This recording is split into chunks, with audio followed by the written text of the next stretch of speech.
Bom dia, Brasília, bom dia, trabalhadoras e trabalhadores da capital da República. Está no ar mais um programa Canal do Trabalhador. Você que não viajou nesse feriadão prolongado, sexta-feira na Senhora Aparecida, amanhã, dia do professor, dia do securitário, dia do trabalhador de informática também. Tu que não viajasse, ficasse em casa para dividir o domingo com a gente, compartilhar, bem-vindo ao nosso programa. E vamos abrir com o secretário Ricardo Quirino, ele que cuida de uma pasta muito importante no GDF, a pasta que cuida dos nossos idosos. Ninguém quer ficar velho, ninguém gosta de ficar velho, mas a alternativa é bem pior, é melhor ficar velho, né? Deputado Ricardo Quirino, secretário do Idoso, bem-vindo, bom tê-lo aqui. Bem, prazer todo nosso, né? É uma honra estar aqui, um bom dia para os nossos amigos que estão acompanhando o programa e estamos à disposição. Deputado, eu falei brincando, mas a gente vai, como diz lá no Sul, vai entordilhando os cabelos, né? E vai chegando a idade avançada e todo mundo se preocupa com isso, que acha que a idade avançada, a velhice, não é uma coisa boa, mas a alternativa é bem pior, né? É verdade, e esse padrão, né, de velhice, esse preconceito que há em relação ao processo de envelhecimento, é o que nós lutamos a cada dia para quebrar no Brasil, no DF, em todo o Brasil, né? Aos poucos a gente vai conquistando espaço, estamos conseguindo. Envelhecer com saúde, envelhecer de uma maneira saudável é uma arte. É verdade. E o Brasil, Brasília foi pioneira nisso, né? E o Brasil, de uma forma geral, a gente avançou muito nas últimas décadas, né? Porque o nosso idoso ele não era valorizado, era menosprezado ou até desprezado às vezes, né?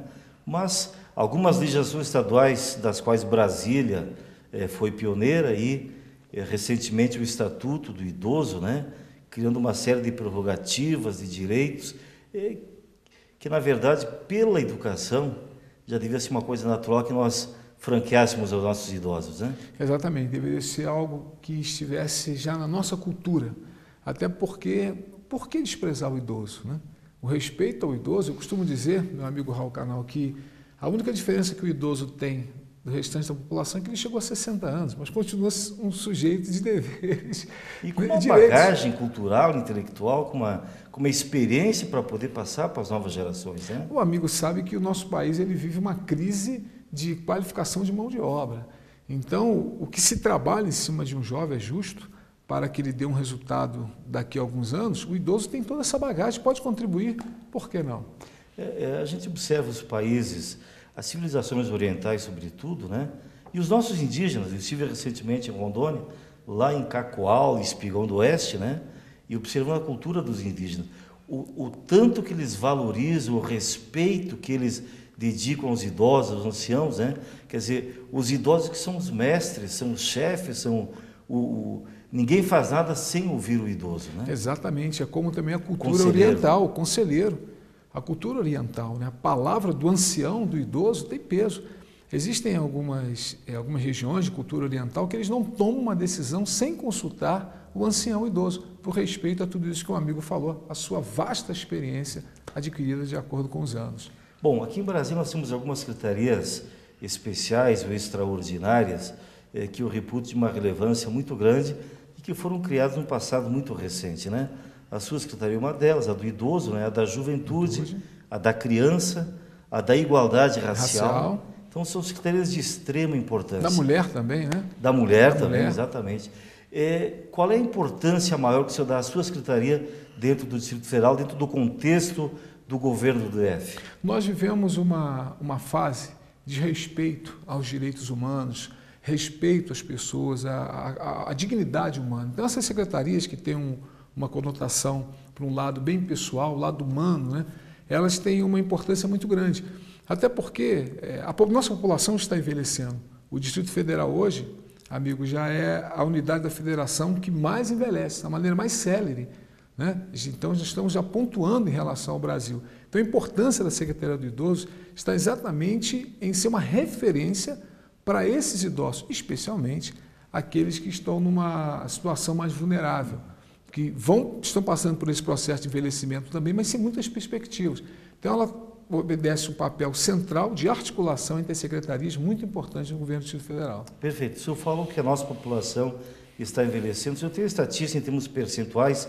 qual é o percentual da nossa população do DF de idosos e em termos absolutos quanto seria isso? Nós estamos chegando a mais de 197 mil idosos. São dados da última pesquisa, né, da Codeplan.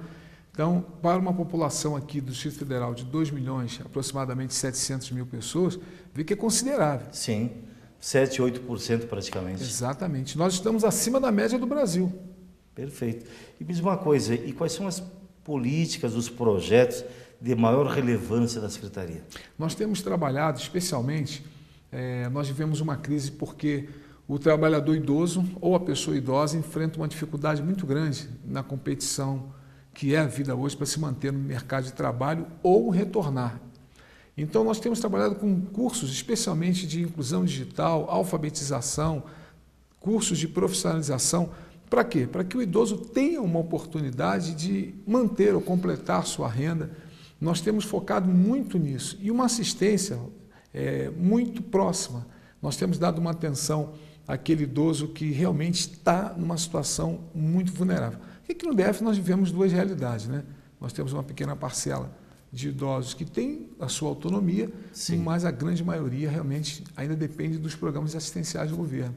Então nós temos trabalhado nesse sentido, para que o idoso tenha qualificação, ele possa se manter no mercado de trabalho, não seja discriminado em relação a isso. Nossas políticas elas têm convergido para esta área. Deputado, outras políticas de socialização, de atividades lúdicas, atividades sociais, a Secretaria está praticando isso também? Estamos sim. Nós temos feito uma política de restauração do trabalho dos centros de convivência do idoso aqui no Distrito Federal. Quantos são hoje no DF? Nós temos aproximadamente 39, mas ainda alguns em situações muito precárias. Funcionam mais como uma associação de idosos e não como um centro de convivência, porque não tem estrutura funcional, né? Então, alguns oferecem algumas alternativas para os idosos, mas na grande maioria não tem. Então, nós estamos reestruturando, apresentando programas, fazendo trabalhos ali, atividades físicas, atividades de ordem cultural, musical, criando programa para esses centros de convivência, para que o idoso tenha uma alternativa de lazer, especialmente. E a administração, são auto-administradas pelos próprios idosos ou há uma estrutura da Secretaria administrando isso? Então, eles são administrados pelos próprios idosos. O que nós encontramos no Distrito Federal são pioneiros, lutadores, guerreiros, que fazem um trabalho solo. Então, nós chegamos com a estrutura da Secretaria, apresentamos o nosso programa de trabalho e eles têm recebido isso com muita alegria e ali a gente vai, então, estabelecendo um padrão de trabalho para oferecer uma alternativa a esses idosos. Perfeito. Alguma parceria da sua Secretaria com outras pastas do governo, tipo a pasta da saúde, para um programa especial para o idoso, com a pasta da educação? Há uma troca, um intercâmbio entre as secretarias? Há sim. E claro, devido à temática, né, idoso, talvez a maior, não vou dizer a maior parceira, mas onde nós temos mais atividades semelhantes com a Secretaria de Saúde e a Secretaria de Transferência de Renda. Então nós trabalhamos numa parceria muito grande, porque a questão idoso, ela está totalmente ligada a essas duas secretarias. A Secretaria de Trabalho mesmo agora está realizando um curso para a formação de cuidadores de idosos. Isso é interessante. Né?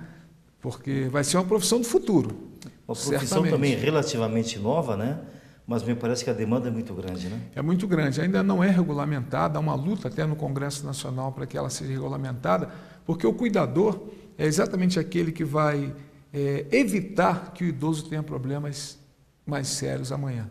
Então, a gente trabalha numa articulação muito grande, a Secretaria de Trabalho tem nos ajudado, Saúde, a Secretaria de Esporte, não posso esquecer, nas atividades esportivas, também tem nos apoiado. Então, nós trabalhamos numa integração muito grande. O trabalhador que está em casa agora, está desempregado e viu uma luz, talvez, no fim do túnel, nessa nova profissão, cuidador de idoso, né? Qual é a pré-qualificação? Qualquer pessoa pode se habilitar, fazer um curso de capacitação, ou ele tem que ter uma pré-formação em enfermagem, conhecimento de farmácia, alguma coisa assim? Não, qualquer pessoa pode se capacitar, porque dentro do curso que é oferecido, todos esses detalhes são abordados. É claro que, se ele tem uma qualificação em enfermagem, ou pode ser até um estudante de psicologia, de direito, não importa.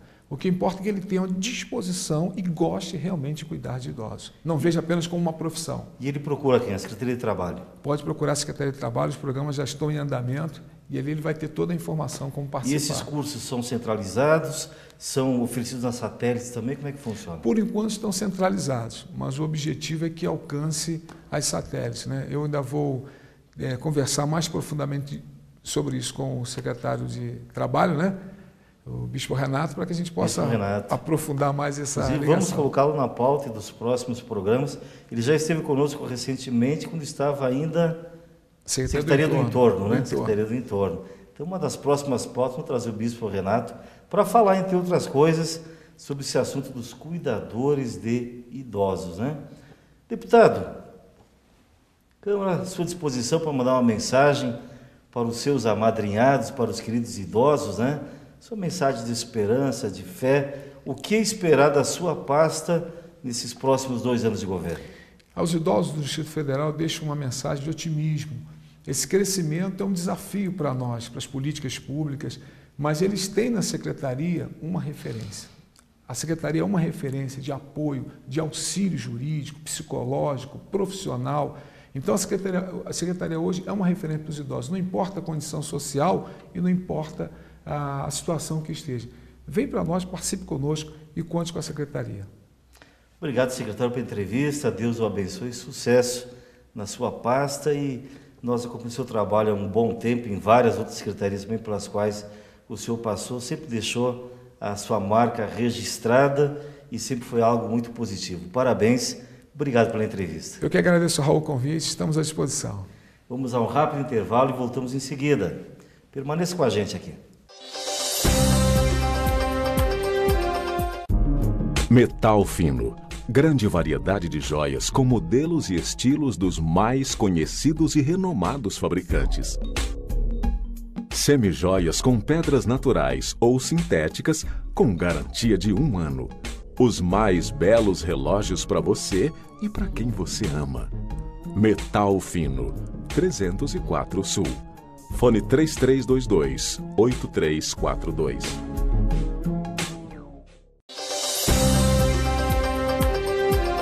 Olá, gente amiga, de volta com o Canal do Trabalhador. Passou o período eleitoral e a Polícia Federal retoma o movimento grevista, que foi suspenso por uma liminar concedida pelo Superior Tribunal de Justiça, que determinou que eles retornassem à atividade durante o período eleitoral.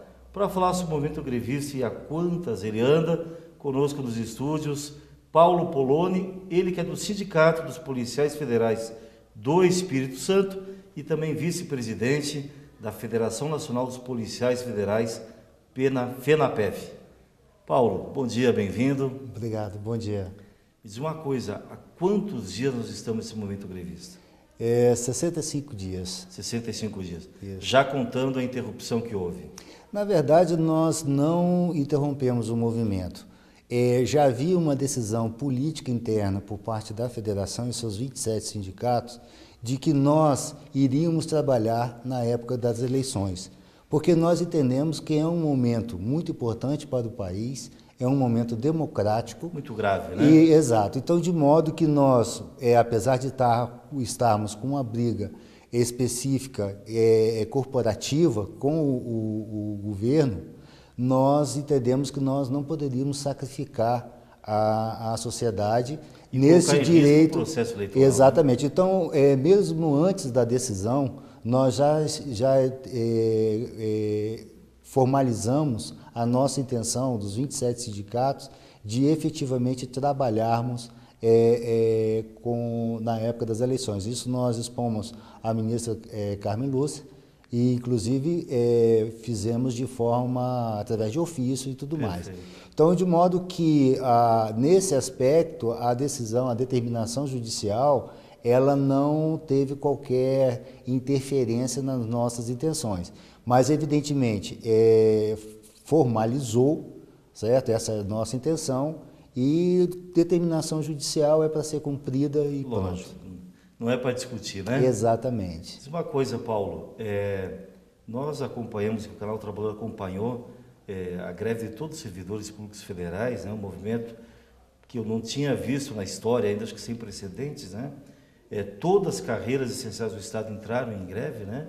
E acabaram aceitando a proposta de acordo do governo federal. Me parece que vocês são a única carreira que não aceitou essa proposta, né? Por que vocês não aceitaram? O que vocês estão exigindo além daquilo que o governo ofereceu? Na verdade, o nosso pleito nós já viemos negociando com o governo há 2 anos e meio. E nós, através do Ministério do Planejamento, nós estávamos tendo uma discussão sobre a reestruturação da Polícia Federal, a complexidade do cargo. Então, isso envolve atribuições, uma série de coisas.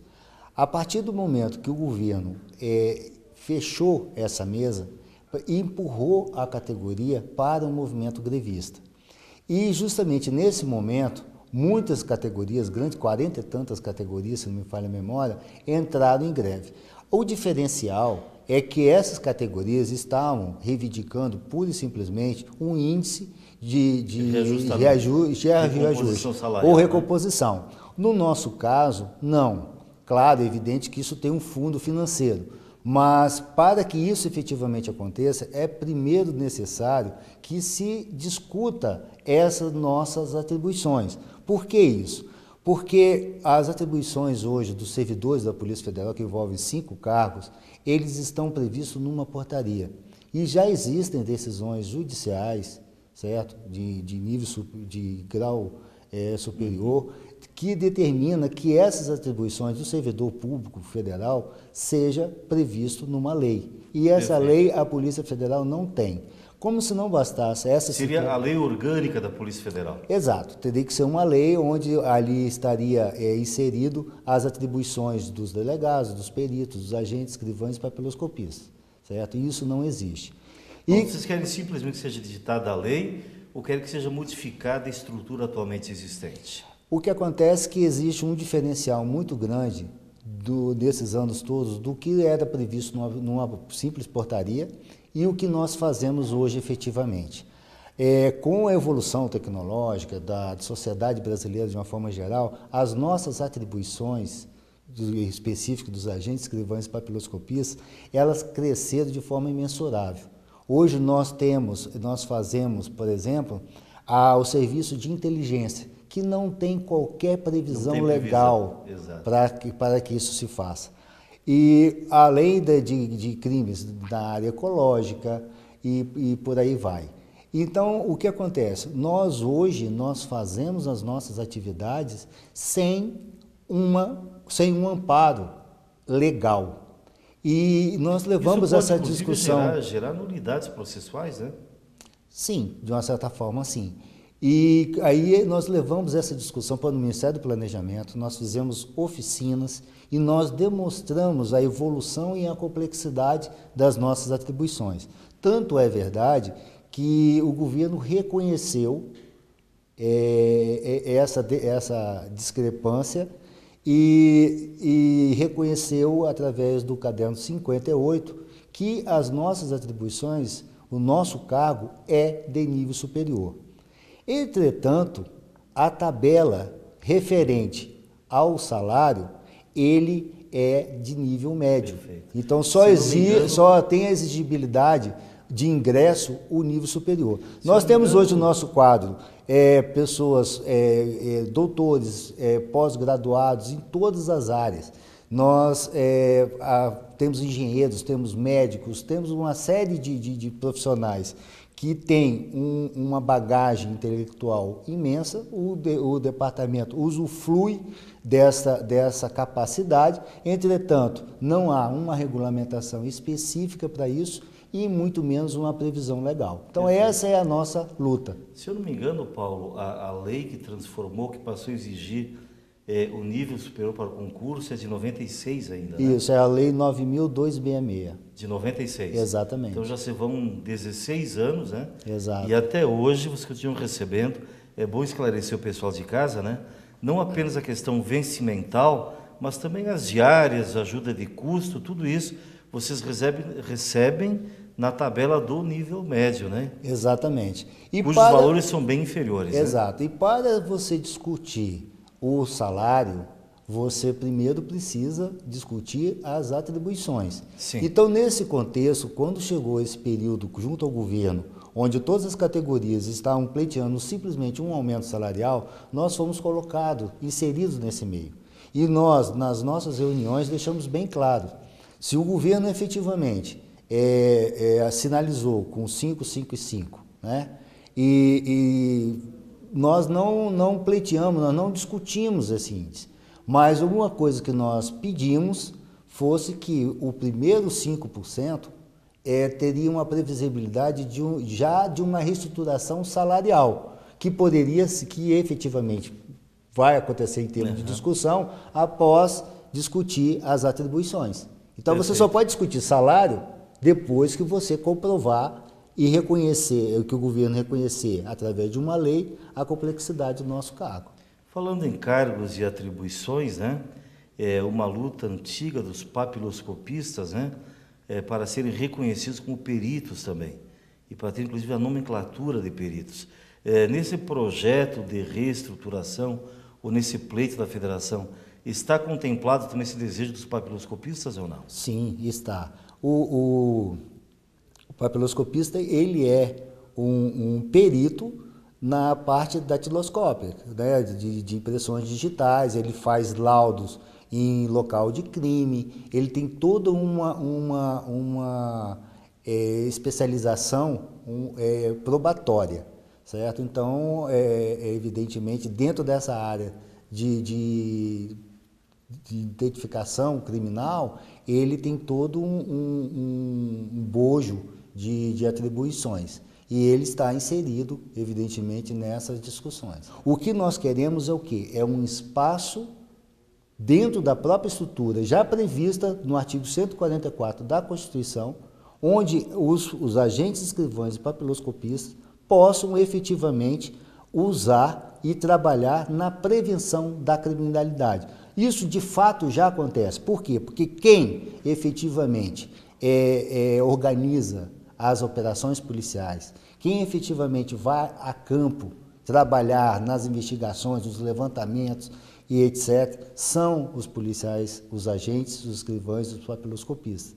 Então, ou seja, nós queremos colocar essa discussão junto ao governo, principalmente junto à sociedade. Nós estivemos já diversas vezes dentro do Congresso Nacional pleiteando isso. Agora, existem entraves políticos que faz com que isso não se viabilize.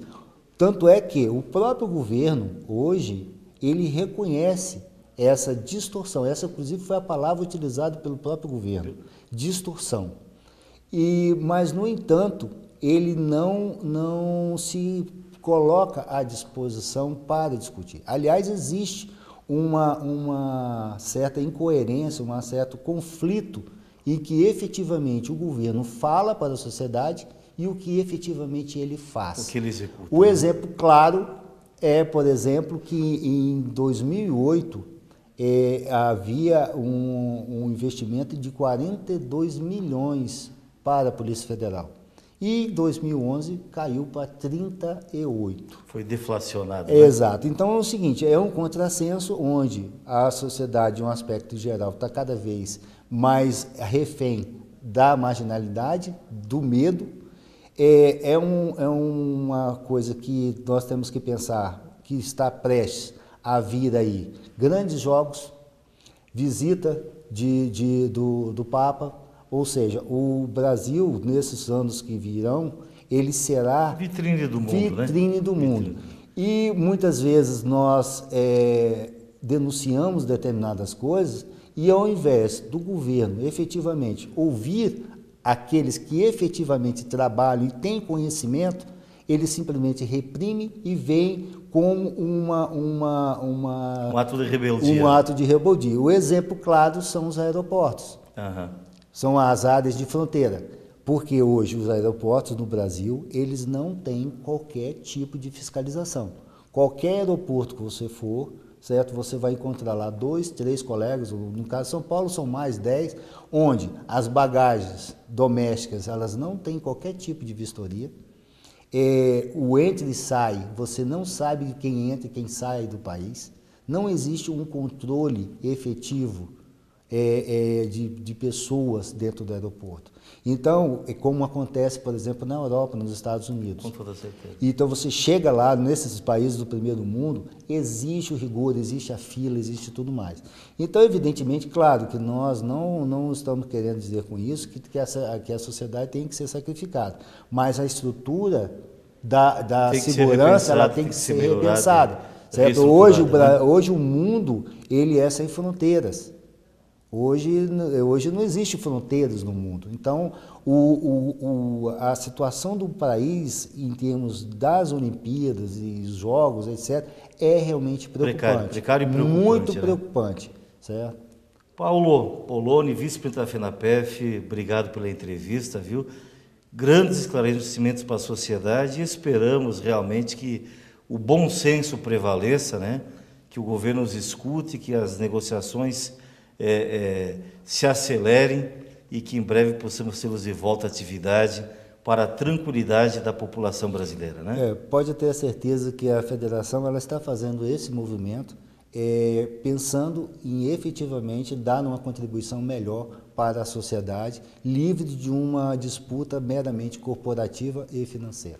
Muito obrigado pela... Leve nosso abraço ao presidente Vinck e a toda a diretoria da FENAPEF, né? Com certeza. Vamos fazer um rápido intervalo e voltamos em seguida com o movimento dos médicos do Distrito Federal. Fica com a gente. Metal fino. Grande variedade de joias com modelos e estilos dos mais conhecidos e renomados fabricantes. Semijoias com pedras naturais ou sintéticas com garantia de 1 ano. Os mais belos relógios para você e para quem você ama. Metal fino, 304 Sul. Fone 3322-8342.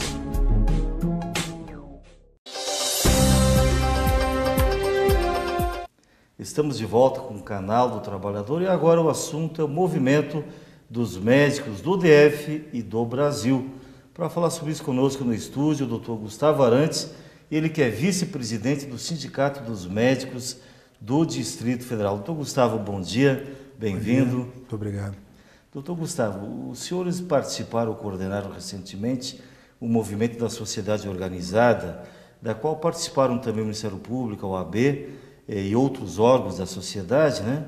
No qual visitaram todos os hospitais da rede pública para constatar o estado das emergências dos hospitais, né? Quais foram as constatações verificadas?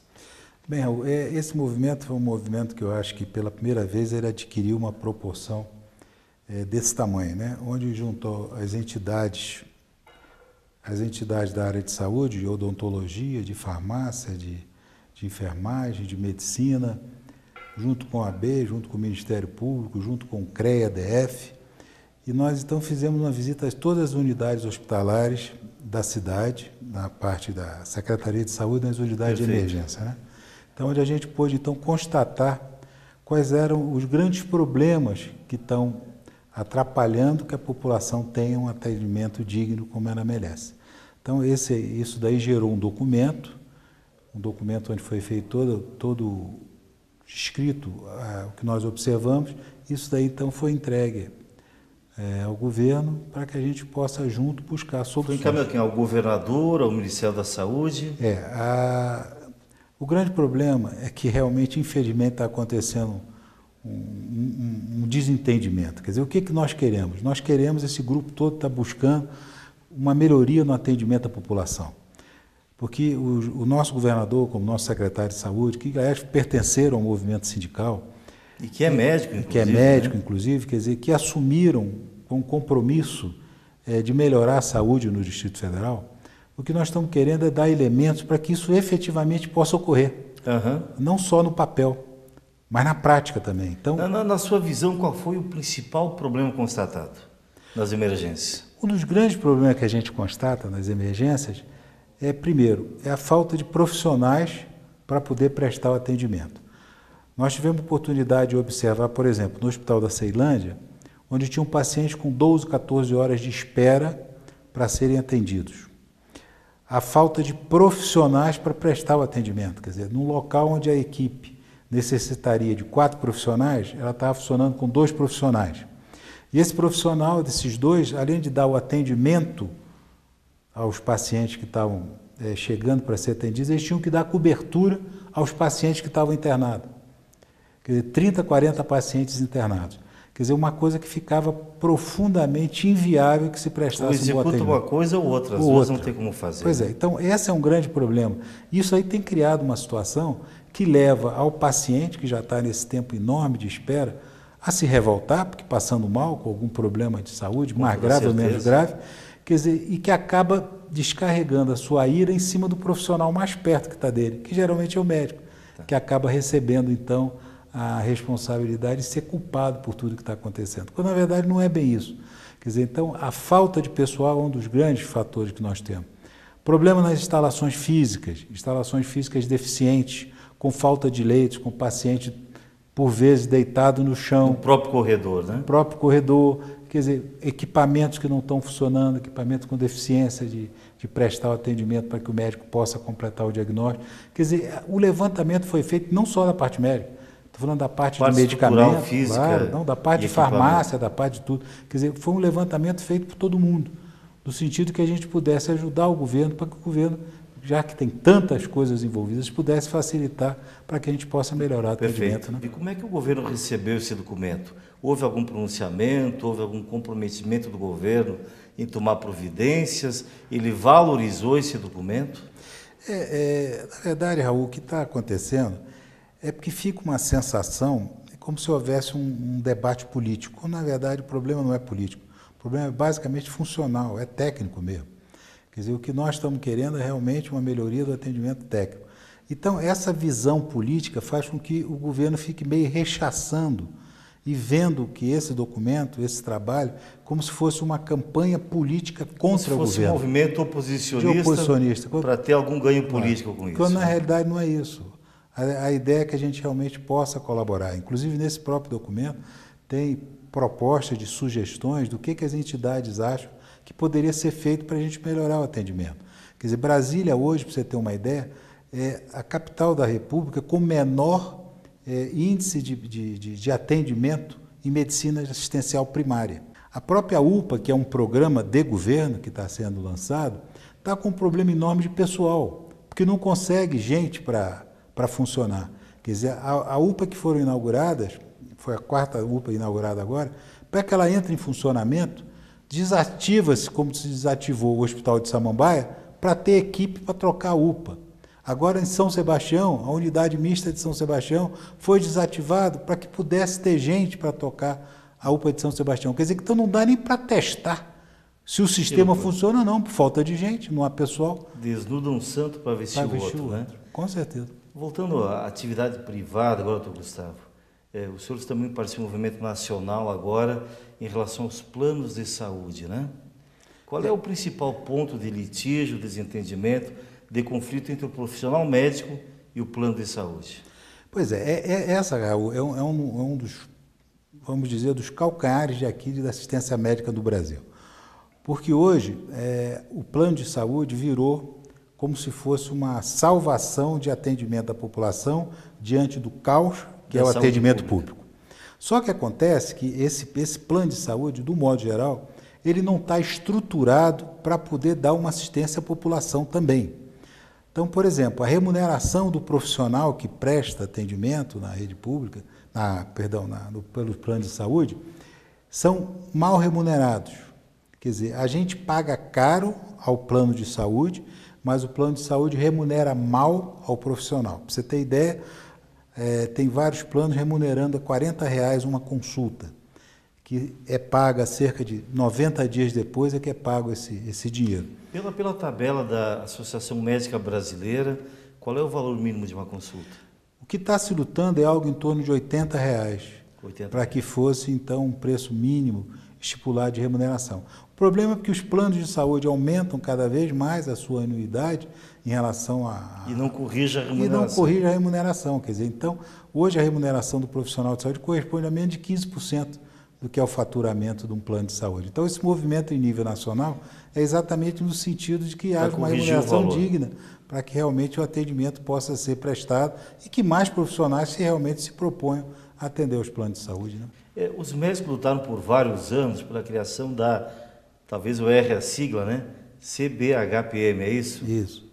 Ela foi implantada, isso não está sendo respeitado pelos planos, como é que é isso? A CBHPN teve uma época que apresentou um problema, que começou o próprio CAD a achar que poderia estar havendo alguma cartelização em relação às entidades médicas, em relação ao valor de cobrança. Né? O que se queria é ter alguma coisa, unidade mínima, que representasse a remuneração digna de quem presta um atendimento de qualidade. Então, isso houve uma coisa, ela existe, ela não está, mas ela não é, oficialmente adotada. Ela não é oficialmente, ela serve como um parâmetro para a gente se nortear, mas não é oficialmente adotada. Oficialmente, na prática, não acontece, né? Não. Causou uma polêmica muito grande em Brasília recentemente, a questão do ponto eletrônico dos médicos do hospital de base, né? O sindicato entrou com mandado de segurança, com uma ação judicial e obteve uma liminar para evitar que eles batessem o ponto, né? Por que o sindicato fez isso? Qual é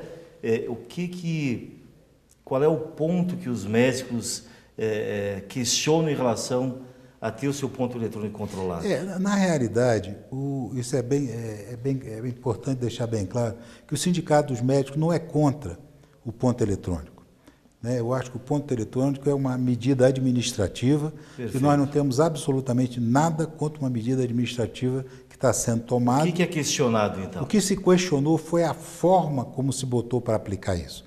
Quer dizer, não houve uma devida preparo das pessoas para que pudessem começar a trabalhar o ponto eletrônico. Quer dizer, o próprio governo que havia soltado uma portaria, ele mesmo depois ele teve que desfazer a portaria, porque havia falhas quanto à execução do ponto eletrônico. O que o sindicato fez era numa tentativa de prevenir para que não houvessem problemas. Perfeito. Em decorrência disso, para que não criasse problemas junto aos profissionais. Nada contra o ponto eletrônico. A forma como foi... A forma como foi feita. Perfeito. E tanto assim que você vê que até hoje o próprio governo, apesar de ter falado, não fez nada ainda contra a liminar que nos foi concedida. Perfeito. Doutor Gustavo, obrigado pela entrevista. Leve o nosso abraço sincero ao doutor Gutenberg, a toda a diretoria do sindicato e a todos os médicos do DF que daqui a uma semana comemoramos o Dia do Médico também, né? Com certeza. Dia 18. Parabéns ao senhor, parabéns a todos os médicos de Brasília, essa classe que é trabalhadora também, essa classe que dá seu suor, seu sangue e muitas vezes é injustiçada e é o médico que está lá na ponta quando faltou atendimento, quando faltou medicamento, quando faltou equipamento. Geralmente a família, o paciente, acabam colocando a culpa no médico, né? Quando ele é tão vítima ou mais vítima do sistema também, né? Sem dúvida. Nós agradecemos e o sindicato está sempre à disposição do que puder fazer em prol de ajudar a clarear um pouco mais o que está acontecendo com a saúde do Distrito Federal. Muito obrigado. Breve intervalo e voltamos em seguida. Fica com a gente. Metal Fino. Grande variedade de joias com modelos e estilos dos mais conhecidos e renomados fabricantes. Semijoias com pedras naturais ou sintéticas com garantia de 1 ano. Os mais belos relógios para você e para quem você ama. Metal Fino, 304 Sul. Fone 3322-8342.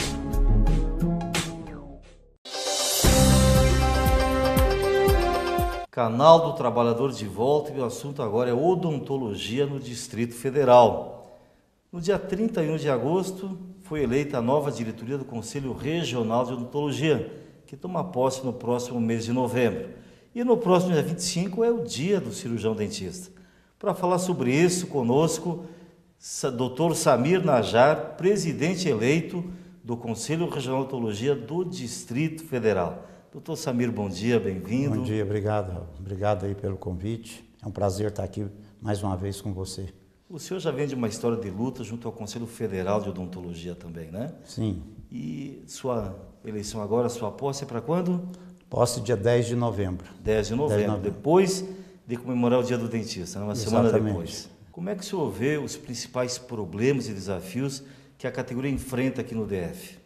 O principal problema hoje nosso são os planos de saúde, né? Nós temos agora programado, na Semana de Saúde Bucal, uma paralisação no dia do dentista, porque os planos estão pagando um preço aviltante, sem condição da categoria exercer um trabalho de qualidade para a população, né? A gente tem uma luta para que a gente possa melhorar esse valor pago, reembolsado pelos planos de saúde. É a mesma luta que está tendo na classe média. Perfeito. O doutor Gustavo Arantes acabou de nos dar uma entrevista aqui, e esse movimento semelhante, né? Ele nos revelou que uma consulta, em média, está R$30, R$40 no plano de saúde e paga 90 dias depois do serviço prestado e ainda, muitas vezes, glosado, né? Na odontologia, os procedimentos são pagos em termos de um procedimento particular para o plano de saúde. Qual é a diferença de remuneração? Não, tem plano de saúde que é revoltante, paga uma consulta R$9, R$10. É muito pouco, é uma coisa que, sabe, é inadmissível você aceitar. E como hoje nós temos um mercado de trabalho muito saturado e o colega precisa trabalhar, ele acaba aceitando e ele com certeza não consegue exercer uma odontologia de qualidade com essa remuneração. E o senhor pretende colocar o Conselho Regional nessa luta para... Uma das metas nossas é lutar, junto com as demais entidades de odontologia, nós já temos... Para estabelecer preços mínimos. Sim, nós já temos um projeto de lei na Câmara dos Deputados, que é a CBHPO, junto com a CBHPM, a tabela de honorários médico-odontológicos, que está em andamento, para que ela seja o mínimo valor para que a gente possa exercer um trabalho de qualidade. Eu conversei com o doutor Gustavo Arantes no bloco anterior, e o plano de saúde cada vez mais caro, né, cada vez mais salgado, sim, preços proibitivos, né, e o profissional cada vez menos valorizado, né? Com certeza. Nós temos quantos dentistas hoje no DF? Temos um pouco mais de 6 mil em atividade. Sim. Pelos cálculos, pelos requisitos da OMS, esse número é suficiente? Está acima do normal? Não. Está na média mundial? Já está acima do normal. Já está acima do normal. Brasília hoje tem 5 faculdades de odontologia, sabe? Para o Distrito Federal, uma população de 2.600.000 habitantes, é muita coisa. Então, a maioria dos colegas que formam acabam não exercendo a profissão, desviando para outra atividade, faz concurso público ou para outra faculdade e não exerce odontologia. Porque hoje a gente tem uma média de 50% registra, outros 50% praticamente desiste. Nem registra no conselho. Nem registra o conselho. Porque se registrar, acaba tendo que pagar o conselho sem exercer a profissão, por falta de mercado de trabalho. Além dessa luta contra os planos de saúde, ou melhor, contra a desvalorização que o plano impõe aos profissionais, que outras bandeiras o senhor levantou na sua campanha e pretende implementar na sua gestão?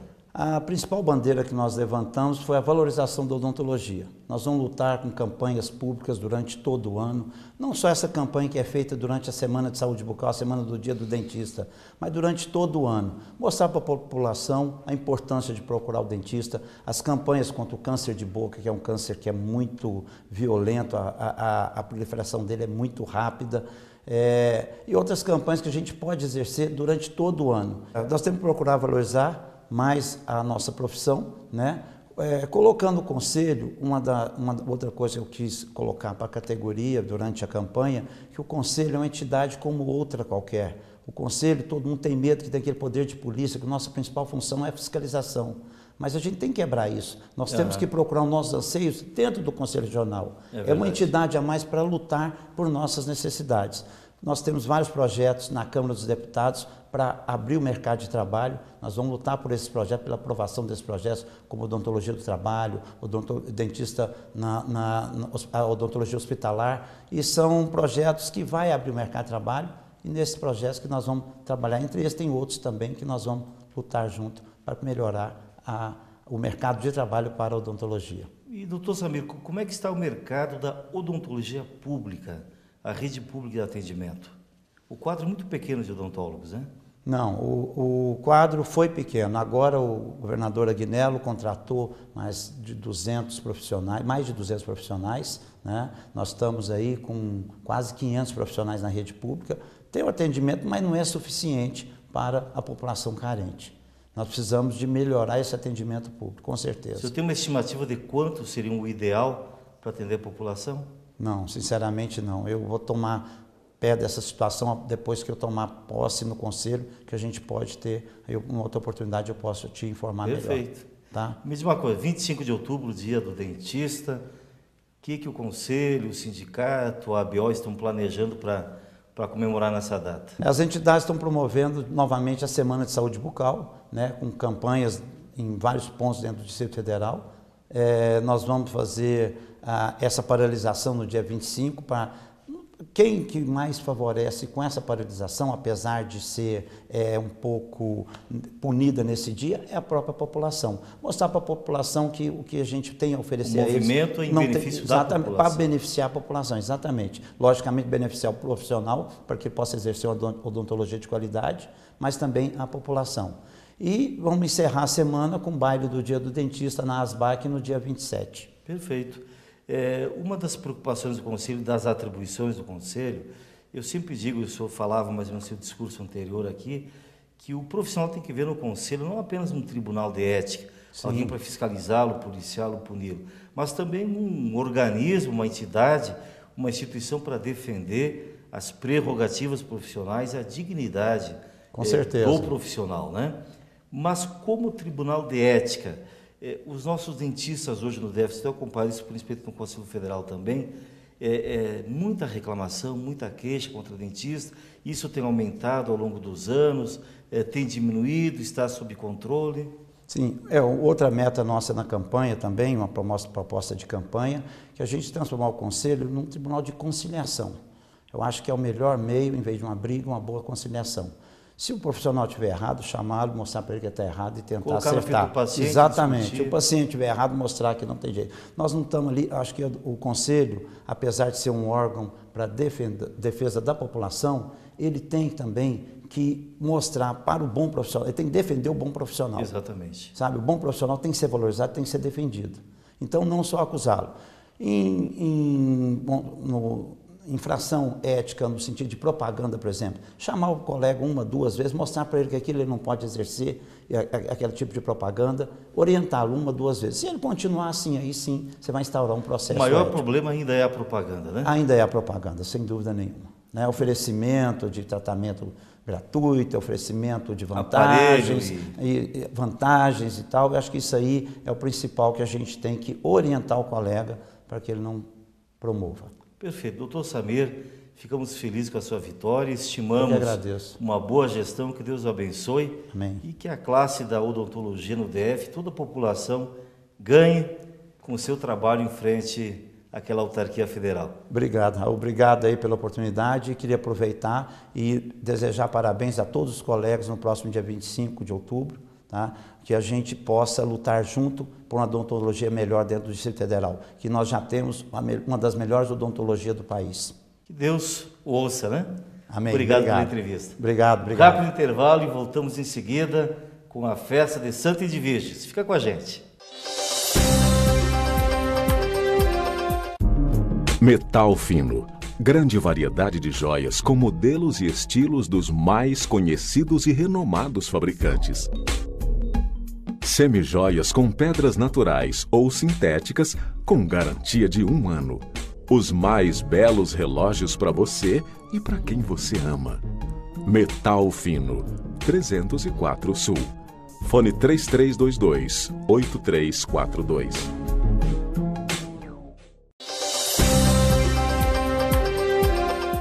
A matéria de hoje é como negociar as suas dívidas. E nós estamos aqui com uma pergunta do nosso amigo Luciano Caetano, lá de Planaltina. Ele é técnico em informática. Ele pergunta o seguinte: professor Roberto, está chegando o final de ano e gostaria de estar apto a comprar os presentes e outras coisas que fazemos sempre nessa época do ano. Mas como boa parte das pessoas, estou com dívidas pendentes. Me ajude a negociá-las. Luciano, nós estamos aqui justamente para isso, para te ajudar. Então, nós vamos primeiro dizer o seguinte: não fique preocupado, não fique chateado, não fique nervoso, porque isso que está acontecendo com você acontece com boa parte dos brasileiros. Por quê? Essas dívidas são causadas por cheques pré-datados, desempregos, né, alguma emergência financeira. Então, para isso, tá certo? Para isso, nós temos 15 regras de ouro para que você saia dessas dívidas e possa saber fazer uma boa negociação. A primeira, durante o processo de endividamento, tá certo? O processo de endividamento, ele acontece de uma forma que você não espera. Então, primeiro ponto, não pegue empréstimo, não recorra a empréstimos para pagar dívidas. Primeiro ponto, não faça isso. Segundo ponto, tá certo? Se você pare de pagar o mínimo do cartão de crédito. Nós já falamos isso anteriormente, estamos falando isso novamente. Pare de pagar o mínimo do cartão de crédito. Pague sempre a quantia total. Se você não dá conta de pagar a quantia total, pare de pagar o cartão de crédito, negocie esse cartão de crédito, negocie todo o seu saldo devedor, porque ao negociar o saldo devedor, você interrompe a dívida e passa a ter uma dívida que tem um valor que você sabe, o mesmo valor todos os meses para pagar. Nunca se deixe levar pela pressão que as administradoras fazem. E nunca, tá certo? Aceite a primeira negociação. Saiba que é o seguinte, você está devendo, mas ela também quer receber. Então coloque a sua dívida dentro daquilo que você pode pagar. As contas com valores pequenos. Comece a pagar as contas com valores pequenos. Por quê? Isso te dá, inclusive, uma questão de autoestima. Se você começa a resolver pagar as contas e você enxerga que você está conseguindo pagar, isso vai te dar mais força para que você consiga pagar as outras contas. Recorra sempre ao juizado de defesa do consumidor quando se sentir lesado, porque nem sempre aquilo que estão te cobrando, é efetivamente aquilo que você deve. Então, muita atenção nesse ponto. Não se deixe levar pelos juros, tá certo? Impagáveis, que vão botar você na justiça, vão sujar seu nome. Isso não existe efetivamente, tá? O seu nome já foi para o SPC, o seu nome já foi para os órgãos competentes. Então, negocie esses juros. Não se deixe levar por juros exorbitantes. Se o seu credor for banco, lembre-se sempre do seguinte, o banco, ele está sempre querendo recuperar o dinheiro que está perdido. E juros é sempre um dinheiro extra que o banco está recebendo. Se é um dinheiro extra, ele pode muito bem receber muito menos do que aquilo que você efetivamente está devendo, segundo ele. Então, preste bastante atenção na negociação. Não aceite a primeira negociação. Sempre preste atenção nessa negociação. Por quê? Porque tem sempre uma gordura para queimar. Tá certo? Se o banco te oferecer para você pagar a dívida em 6 vezes, peça 20 vezes. O banco com certeza vai alinhar para 15, 18, 12 e coloque essa dívida dentro das suas possibilidades. O importante, que eu sempre falei com vocês, tá certo? É o quê? Pagar efetivamente a dívida. Você tem que pagar, honrar aquilo que você está negociando. Tá certo, Luciano? Eu tenho certeza, Luciano, que se você seguir essas regrinhas, você vai conseguir ter o Natal que você quer, comprando presente para sua família, comprando tudo aquilo que você sempre comprou. E nós estamos aqui no canal do Trabalhador para ajudar tanto ao Luciano como a qualquer um outro que esteja em dificuldades. É só nos escrever. Escreva por e-mail saia.do.vermelho@hotmail.com e mande a sua dúvida, mande o seu problema. Nós estamos aqui para te ajudar. Conte a sua história. Nós nos esforçaremos para ajudar você a negociar as suas dívidas, a recuperar o seu crédito. Obrigado. Metal Fino. Grande variedade de joias com modelos e estilos dos mais conhecidos e renomados fabricantes. Semijoias com pedras naturais ou sintéticas com garantia de 1 ano. Os mais belos relógios para você e para quem você ama. Metal Fino, 304 Sul. Fone 3322-8342.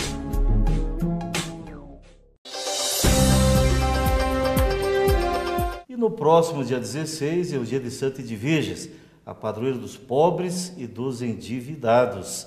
A Igreja da Santa Cruz, da 904 Sul, desde o dia 7 e até o dia 16, está em festa em honra à sua padroeira. Para falar sobre a festa que vai acontecer de hoje até o dia 16, conosco o pároco da Igreja da Santa Cruz, Padre Jailson. Bom dia, bem-vindo. Bom dia, obrigado por estar me acolhendo aqui, né? E teremos a festa, né, até o dia 16. Hoje nós teremos um almoço, agora 1h. Uma galinhada. Uma galinhada, uma feijoada, né? Que maravilha. Relembrando os bons modos lá do Rio de Janeiro. E ainda nós teremos a missa hoje à noite, às 19h, e amanhã, né, parte programação religiosa, nós teremos às 7, 15 e 19h. Inclusive, hoje nós teremos a apresentação da banda Flávio Brasil. Segunda-feira, amanhã, nós teremos a bandas convidadas. E no dia 16, Rony e Ricardo. Né? E no dia 16 teremos missa começando às 7h da manhã e até às 20, de hora em hora. De hora em hora, né? Isso. Então você que está endividado, né? O Ronaldo, o Jorge, né? Aproveita, vai lá hoje, reza para a Santinha, saboreia uma galinhada, né? Um preço módico. Você que acordou mais tarde hoje, não deu tempo de fazer o almoço ainda, dá descanso para a patroa aí, dá uma chegadinha no 904 Sul, saboreia uma galinhada, faz a sua prece para a Santa e participa da festa, né? A igreja fica na 904 Sul, né, Padre?